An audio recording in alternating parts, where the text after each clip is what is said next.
अभ्यास शीट 29 कक्षा 10वीं में आज हम अति लघुत्तर महत्वपूर्ण प्रश्न उत्तर कहानी निबंध एवं एकांकी भाग पर आधारित का अभ्यास करेंगे। तो चलिए बच्चों जल्दी से आज की अभ्यास शीट का कार्य शुरू करते हैं।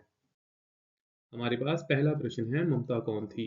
ममता रोहतास दुर्ग के मंत्री चूड़ामणि की पुत्री थी।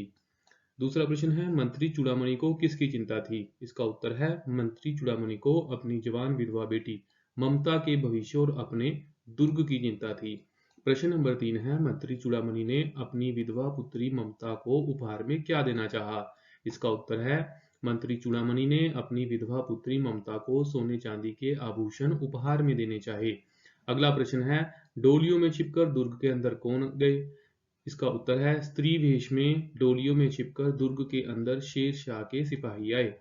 प्रश्न है 5, ममता रोहतास दुर्ग के छोड़कर कहाँ रहने लगी? इसका उत्तर है, अपने पिता चूड़ामणि की मृत्यु के बाद ममता दुर्ग छोड़कर काशी के निकट बौद्ध विहार के खंडरों में झोपड़ी बनाकर रहने लगी। प्रश्न नंबर 6 है, ममता से झोपड़ी में किसने आश्रय मांगा? इसका उत्तर है, ममता से झोपड़ी में सातों देशों के नरेश हुमायूं ने आश्रय मांगा। प्रश्न नंबर 7 है, ममता पथिक को झोपड़ी में स्थान देकर स्वयं कहाँ चली गई? इसका उत्तर है, ममता पथिक को झोपड़ी में स्थान देकर स्वयं खंडरों में रात बिताने के लिए चली गई। प्रश्न नंबर 8 है, चौसा युद्ध किन किन के मध्य हुआ? चौसा का युद्ध हुमायूं और शेर शाह के मध्य हुआ। प्रश्न नंबर 9 है, विश्राम के बाद जाते हुए पथिक ने मिर्जा को क्या आदेश दिया? इसका उत्तर है, विश्राम के बाद जाते हुए पथिक ने मिर्जा को ये आदेश दिया कि मिर्जा, उस स्त्री को मैं कुछ ना दे सका, उसका घर बनवा देना, क्योंकि विपत्ति में मैंने यहाँ आश्रय पाया था, यह स्थान भूलना मत। अगला प्रश्न है, प्रश्न नंबर 10, ममता की जीर्ण कंकाल अवस्था में उसकी सेवा कौन कर रही थी? इसका उत्तर है, ममता की जीर्ण कंकाल अवस्था में उसकी सेवा गांव की स्त्रियां कर रही थी, जिनके सुख दुख में ममता जीवन भर सहभागिनी रही। प्रश्न नंबर 11 है, बूढ़े मनोहर सिंह का नीम का पेड़ किसके पास गिरवी रखा था? इसका उत्तर है, बूढ़े मनोहर सिंह का नीम का पेड़ ठाकुर शिवपाल सिंह के पास गिरवी रखा था। प्रश्न नंबर 12 है, ठाकुर शिवपाल सिंह रुपए न लौटाने जाने पर किस बात की धमकी देता है? इसका उत्तर है, ठाकुर शिवपाल सिंह रुपए न लौटाए जाने पर नीम का पेड़ कटवा देने की धमकी देता है। प्रश्न नंबर 13 है, मनोहर सिंह ने रुपए लौटाने की मोहलत कब तक की मांगी? इसका सही जवाब है, मनोहर सिंह ने रुपए लौटाने की मोहलत 1 सप्ताह की मांगी। प्रश्न नंबर 14 है, नीम का वृक्ष किसके हाथ का लगाया हुआ था? इसका उत्तर है, नीम का वृक्ष बूढ़े मनोहर सिंह के पिताजी के हाथ का लगाया हुआ था। प्रश्न नंबर 15 है, तेजा सिंह कौन था? इसका उत्तर है, तेजा सिंह गांव के एक प्रतिष्ठित किसान का बेटा था, उसकी आयु 15 से 16 वर्ष की थी। प्रश्न नंबर 16 है, ठाकुर शिवपाल सिंह का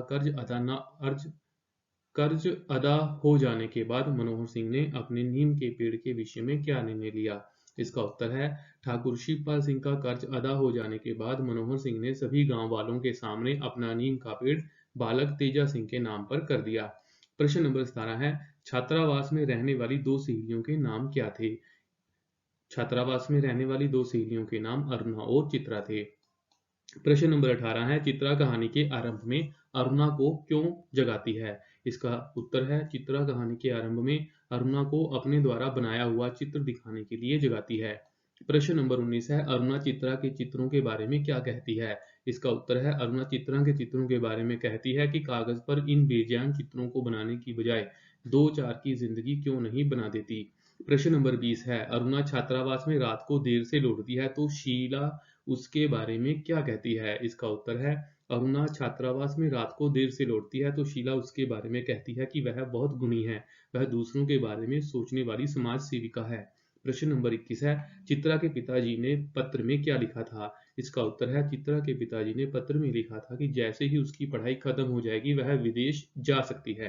प्रश्न नंबर 22 है, अरुणा बाढ़ पीड़ितों की सहायता करके स्वयं सेवकों के दल के साथ कितने दिनों के बाद लौटी थी?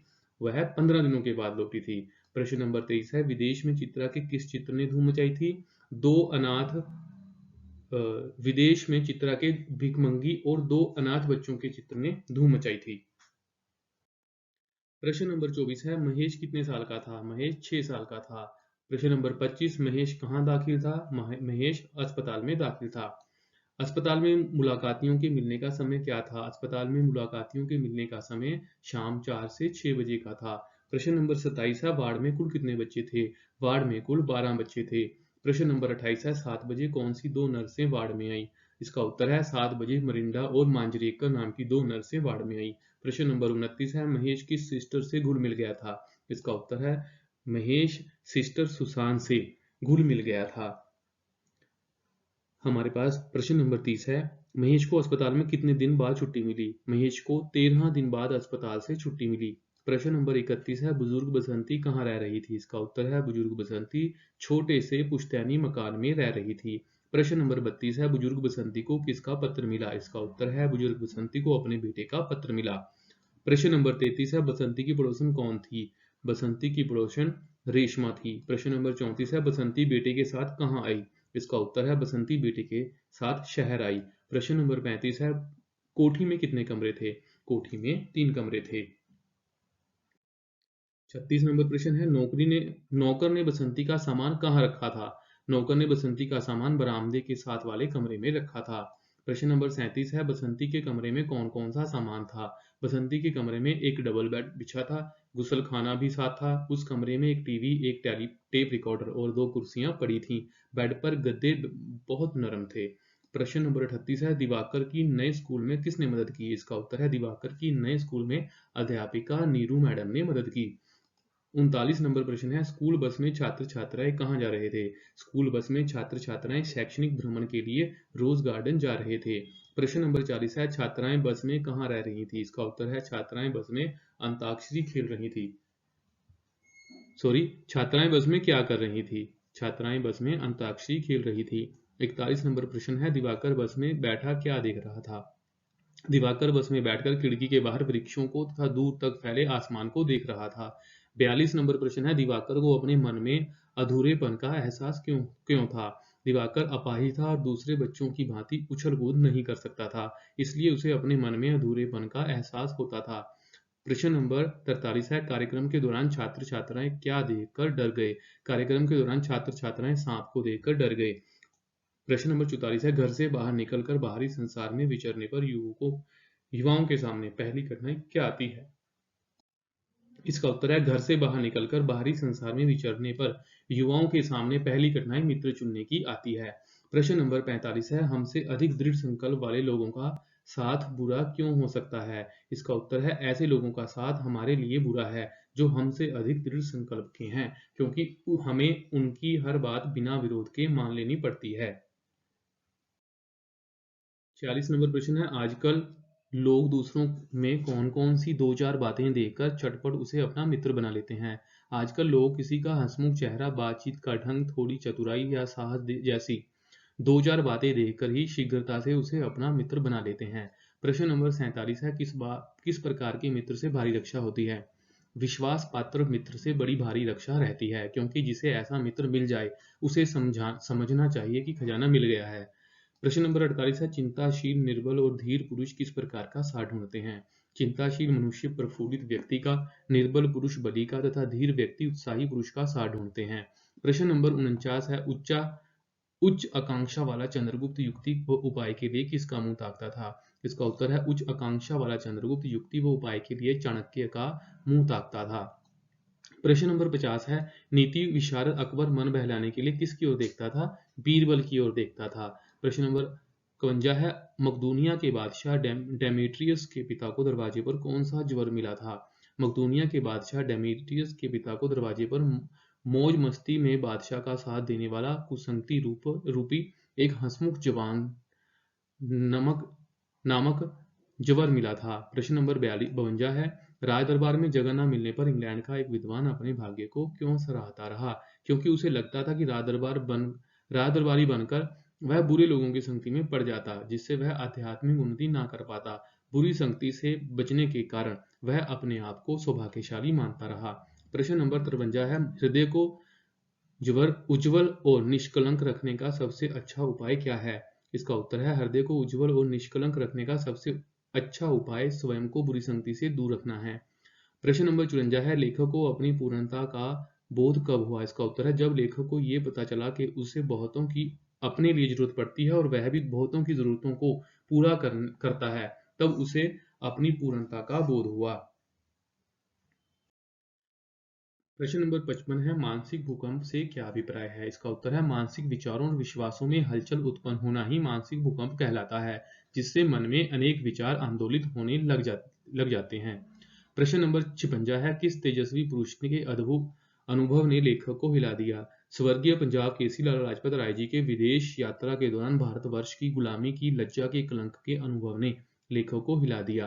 प्रश्न नंबर 57 है, मनुष्य के लिए संसार के सारे उपहारों और साधनों को व्यर्थ क्यों कहा? मनुष्य के लिए संसार के सभी उपहार व साधन तब व्यर्थ हो जाते हैं जब उसका देश गुलाम हो या किसी भी अन्य रूप से हीन हो। प्रश्न नंबर 58 है, युद्ध में जय बोलने वालों का क्या महत्व है? इसका उत्तर है, युद्ध क्षेत्र में लड़ने के अतिरिक्त जय बोलने वालों भी सैनिकों का साहस व उत्साह बढ़ाने का कार्य करते हैं। प्रश्न नंबर 59 है, दर्शकों की तालियां खिलाड़ियों पर क्या प्रभाव डालती हैं? दर्शकों की तालियां से खिलाड़ी के पैरों में बिजली लग जाती है और गिरते खिलाड़ी भी उभर जाते हैं। प्रश्न नंबर 60 है, जापान के स्टेशन पर स्वामी रामतीर्थ क्या ढूंढ रहे थे? वह फल ढूंढ रहे थे। प्रश्न नंबर 61 है, कमाल पाशा कौन थे? तुर्की के राष्ट्रपति। 62 नंबर प्रश्न है, बूढ़े किसान ने कमाल पाशा को क्या उपहार दिया? मिट्टी की छोटी सी हंडिया में पाव भर शहद उपहार में दिया। 63 नंबर प्रश्न है, किसान ने पंडित जवाहरलाल नेहरू को क्या उपहार दिया? किसान ने पंडित जवाहरलाल नेहरू को रंगीन सुतलियों से बनी एक खाट उपहार दी। 64 नंबर प्रश्न है, लेखक के अनुसार हमारे देश को किन दो बातों की आवश्यकता है? लेखक के अनुसार हमारे देश को शक्ति बोध और सौंदर्य बोध, इन दो बातों की आवश्यकता है। प्रश्न नंबर 65 है, शल्य कौन था? शल्य महाबली कर्ण का सारथी, माद्री का भाई और नकुल सहदेव का मामा था। प्रश्न नंबर 66 है, राजेंद्र बाबू को लेखिका ने प्रथम बार कहाँ देखा? राजेंद्र बाबू को लेखिका ने प्रथम बार पटना स्टेशन पर देखा। प्रश्न नंबर 67 है, राजेंद्र बाबू अपने स्वभाव और रहन सहन में किसका प्रतिनिधित्व करते थे? राजेंद्र बाबू अपने स्वभाव और रहन सहन में एक साधारण भारतीय कृषक का प्रतिनिधित्व करते थे। प्रश्न नंबर 68 है, राजेंद्र बाबू के निजी सचिव और सहचर कौन थे? निजी सचिव और सहचर भाई चक्रधर थे। प्रश्न नंबर 69 है, राजेंद्र बाबू ने किन की शिक्षा की व्यवस्था करने के लिए लेखिका से अनुरोध किया? राजेंद्र बाबू ने लेखिका से अपनी 15-16 पोतियों की शिक्षा की व्यवस्था करने के लिए अनुरोध किया। प्रश्न नंबर 70 है, लेखिका प्रयाग से कौन सा उपहार लेकर राष्ट्रपति भवन पहुंची थी? लेखिका प्रयाग से सिरकी के बने सिरके के बने 12 सूपों का सिरके से बने 12 सूपों का उपहार लेकर राष्ट्रपति भवन पहुंची थी। प्रश्न नंबर 71 है, राष्ट्रपति को उपवास की समाप्ति पर क्या खाते देख लेखिका को हैरानी हुई? राष्ट्रपति को उपवास की समाप्ति पर उबले आलू खाते देखकर लेखिका को हैरानी हुई। प्रश्न नंबर 72 है, राजा ने राज्य में किस चीज में के फैलने की बात दरबारियों से पूछी? राजा ने राज्य में भ्रष्टाचार फैलने की बात दरबारियों से पूछी। प्रश्न नंबर 73 है, राजा ने भ्रष्टाचार ढूंढने का काम किसे सौंपा? विशेषज्ञों को सौंपा। प्रश्न नंबर 74 है, एक दिन दरबारियों ने राजा के सामने किसे पेश किया? एक दिन दरबारियों ने राजा के सामने एक साधु को पेश किया। साधु ने राजा को कौन सी वस्तु दिखाई? साधु ने राजा को एक तावीज दिखाया। प्रश्न नंबर 76 है, साधु ने तावीज का प्रयोग किस पर किया? कुत्ते पर किया। 77 नंबर प्रश्न है, तावीजों को बनाने का ठेका किसे दिया गया? साधु बाबा को दिया गया। राजा वेश बदलकर पहली बार कार्यालय कब गए थे? राजा वेश बदलकर पहली बार 2 तारीख को कार्यालय गए थे। प्रश्न नंबर 79 है, साधु को तावीज बनाने के लिए कितनी पेशगी दी गई? साधु को तावीज बनाने के लिए 5 करोड़ रुपए की पेशगी दी गई। प्रश्न नंबर 80 है, लेखक कौसानी क्यों गए थे? हिमालय की बर्फ को बहुत निकट से देख पाने के लिए लेखक कौसानी गए थे। प्रश्न नंबर 81 है, बस पर सवार लेखक ने साथ साथ बहने वाली किस नदी का जिक्र किया? बस पर सवार लेखक ने साथ साथ बहने वाली कोसी नदी का जिक्र किया। 82 नंबर प्रश्न है, कोसानी कहाँ बसा हुआ है? सोमेश्वर की घाटी के उत्तर में जो ऊंची पर्वतमाला है उस पर बिल्कुल शिखर पर कोसानी बसा हुआ है।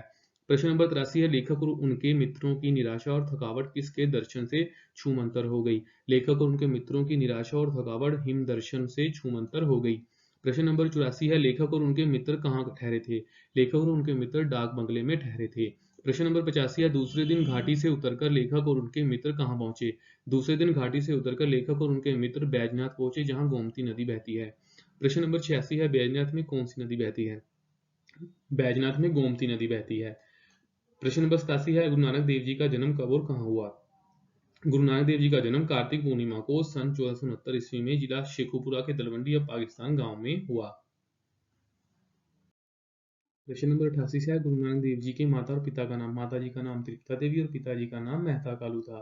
99 नंबर प्रश्न है गुरु नानक देव जी ने छोटी आयु में ही कौन कौन सी भाषाओं का ज्ञान अर्जित कर लिया था। गुरु नानक देव जी ने छोटी आयु में ही पंजाबी, फारसी, हिंदी और संस्कृत भाषाओं का ज्ञान अर्जित कर लिया था। 90 नंबर प्रश्न है गुरु नानक देव जी को किस व्यक्ति ने दुनियादारी तौर पर जीवनोपार्जन संबंधी कार्यों में लगाने का प्रयास किया। उनके पिताजी मेहता कालू जी ने।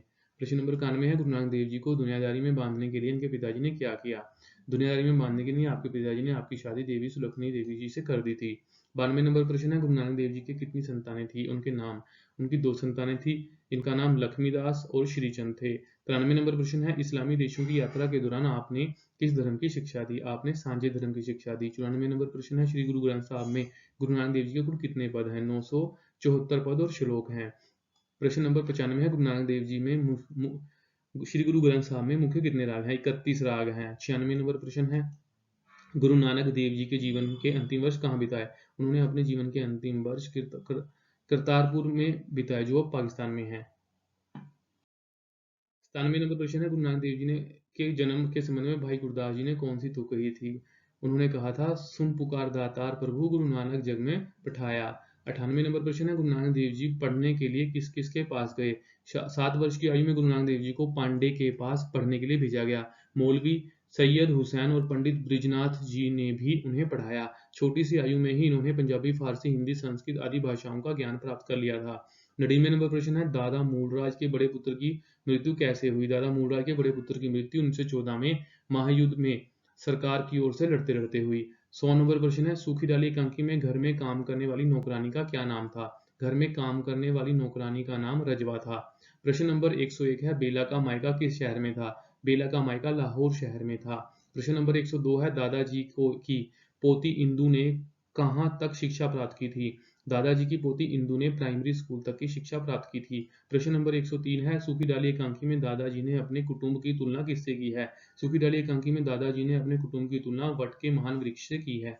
प्रश्न नंबर 104 है बेला ने अपने कमरे में से फर्नीचर बाहर क्यों निकाल दिया। बेला ने अपने कमरे का फर्नीचर बाहर इसलिए निकाल दिया क्योंकि वह पुराना हो गया था और टूट फूट भी गया था। प्रश्न नंबर 105 है दादाजी पुराने नौकरों के हक में क्यों थे। दादाजी पुराने नौकरों के हक में इसलिए थे क्योंकि वे ईमानदार और विश्वसनीय होते हैं। 106 नंबर प्रश्न है बेला ने मिश्रानी को काम से क्यों हटा लिया। बेला ने मिश्रानी को काम से इसलिए हटा दिया क्योंकि बेला के अनुसार उसे ढंग से काम करना नहीं आता था और उसे काम का सलीका भी नहीं था। प्रश्न नंबर 107 है एकांकी के अंत में बेला रूंधे कंठ से क्या चाहती है। कहती है एकांकी के अंत में बेला रूंधे कंठ से दादाजी को कहती है कि आप पेड़ से किसी डाल का टूट कर अलग होना पसंद नहीं करते, पर क्या आप यह चाहेंगे कि पेड़ से लगी लगी वह डाल सूख कर मुरझा जाए। प्रश्न नंबर 108 है सुमित्रा के पुत्र का नाम बताएं। सुमित्रा के पुत्र का नाम जयदेव है। बाघा बॉर्डर पर सरकारी अफसरों के मारे जाने की खबर सुमित्रा कहाँ सुनती है। सुमित्रा माधो राम के घर रेडियो पर सुनती है। प्रश्न नंबर 110 है जयदेव वाघा बॉर्डर पर किस पद पर था। डीएसपी के पद पर। जयदेव की पत्नी कौन थी। नीलम। वाघा बॉर्डर पर मारे जाने वाले 2 सरकारी अफसरों कौन थे। एक हेड कांस्टेबल तथा दूसरा सब इंस्पेक्टर। प्रश्न नंबर 113 है जयदेव ने तस्करों को मारकर उनसे कितने लाख का सोना छीना। उन्हें मारकर उनसे 5 लाख का सोना छीना। प्रश्न नंबर 114 है जयदेव को स्वागत सभा में कितने रुपए इनाम में देने के लिए सोचा गया। जयदेव को स्वागत सभा में 10,000 रुपए इनाम देने के लिए सोचा गया। मीना कौन थी। मीना जयदेव की बहन थी। प्रश्न नंबर 116 है नीलम क्यों चाहती थी कि डीसी दोपहर के बाद जयदेव को मिलने आए। जयदेव अभी अभी घर आए थे और बहुत थक गए थे, इसी कारण नीलम चाहती थी कि डीसी दोपहर के बाद जयदेव को मिलने घर आए। प्रश्न नंबर 17 है डीसी आकर सुमित्रा को क्या खुशखबरी देते हैं। डीसी आकर सुमित्रा को खुशखबरी देते हैं कि जयदेव की वीरता और साहस के लिए उन्हें सम्मानित किया जाएगा और गवर्नर साहब की ओर से 10,000 रुपए का इनाम भी सभा में घोषित किया जाएगा।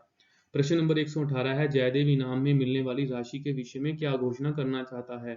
जयदेव इनाम में मिलने वाली राशि के विषय में यह घोषणा करना चाहता है कि इनाम राशि के आधे आधे पैसे दोनों मृत पुलिस अफसरों की विधवा पत्नियों को बांट दिए जाएं। प्रस्तुत अभ्यास शीट गुरप्रीत कौर हिंदी मिस्टर सरकारी हाई स्कूल लापनम लुधियाना जी द्वारा तैयार की गई है। प्यारे बच्चों आज की अभ्यास शीट में हमने अति महत्वपूर्ण प्रश्नों का अभ्यास किया है। आप भी इसका अभ्यास करें और परीक्षा की दृष्टि से अच्छे से तैयारी करें। अगली कक्षा में एक और विषय के साथ जल्दी से मिलते हैं, तब तक के लिए धन्यवाद।